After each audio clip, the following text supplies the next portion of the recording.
The Pretzel flatbread. You can make this unit with one dough ball. Simply take the dough ball, cut it into two pieces. The great thing is you're using one dough ball, you're going to make two things.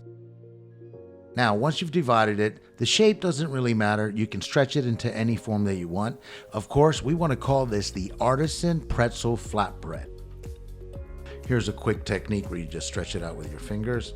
Now that you have it stretched out, simply get your pan, put it on your pan. I like spraying the ends nice and heavy. You cannot be too generous. Spray heavy. Now take your salt, hit the ends nice and heavy. Spread it around. From here you have options. Option 1, you can bake just the flat sheet. Second option, put a little cheese on top and par bake it.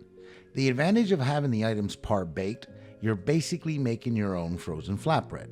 You can let the item rest, put it in the freezer, and you'll expand your shelf life to 7 to 14 days.